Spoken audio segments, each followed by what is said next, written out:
Sehingga Nabi mengatakan, seandainya Allah memberikan hidayah kepada seseorang lewat kamu, itu lebih baik daripada humurin ni'am, semua nikmat di dunia. Lebih baik daripada nikmat di dunia kalau ada satu orang yang dapat hidayah melalui kamu. Makanya teman-teman, saya pengen menyemangati teman-teman untuk dakwah, terutama dakwah hijrah.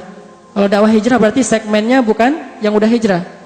Kalau yang udah hijrah itu namanya dakwah tarbiyah, membina, mendidik. Sedangkan kalau dakwah hijrah berarti dakwahnya dengan segmen yang murni belum hijrah. Bahkan yang masih fobia terhadap Islam, yang masih takut terhadap Islam, yang kemarin gak mau datang 212, bahkan dia benci kepada yang datang 212. Mereka bukan musuh kita, mereka target dakwah kita. Kalau ada yang mengatakan, ngapain sih gitu-gitu amat, ngapain sih rame-rame, emang sholat Jumat harus di situ banget, gak bisa di masjid masing-masing. Dia bukan musuh kita, mereka adalah market dakwah kita. Kalau mereka belum mau ikut, berarti kita masih punya PR nih. Daripada kita berorasi mengatakan yang gak ikut itu munafik, yang ikut itu mukmin haqqa, ini memecah belahkan di antara kaum muslimin, maka kita berdakwah kepada mereka. Tapi treatment berdakwah kepada mereka sangat berbeda dengan treatment dakwah tarbiyah. Sangat berbeda. Dan kita harus sabar dengan banyak perubahan. Saya kalau di taklim itu ada yang datang belum pakai jilbab, saya bahagia. Berarti kena dakwahnya nih.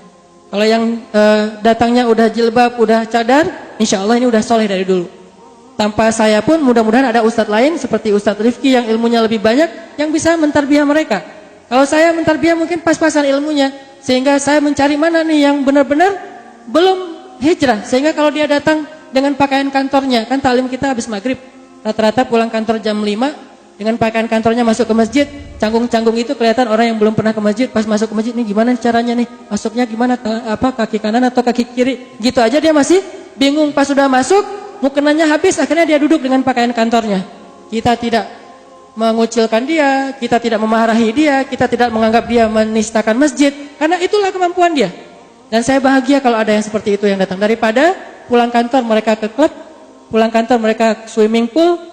Dan saya ngelihat banyak di tempat-tempat hiburan mereka pulang kantor pada mungkin vaping, maka lebih baik mereka ke taklim walaupun belum sempurna. Sehingga butuh treatment yang mengena kepada mereka, dengan judulnya, dengan pembahasannya, dengan gayanya, dengan akhlak kita kepada mereka. Jadi ada kayak istilah customer delight.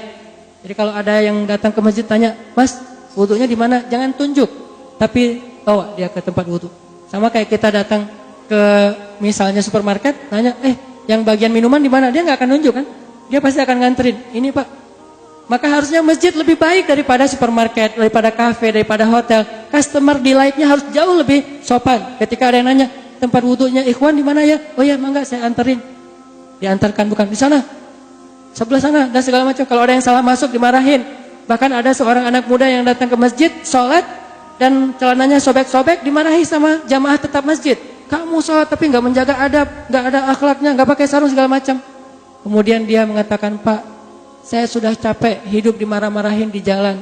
Saya pengen cari ketenangan di dalam masjid. Saya kira bisa tenang. Ternyata kalau kayak gini juga, mending saya balik lagi ke jalan." Ini kisah hijrah orang-orang yang baru mengenal Islam. Walaupun KTP-nya dari kecil sudah Islam.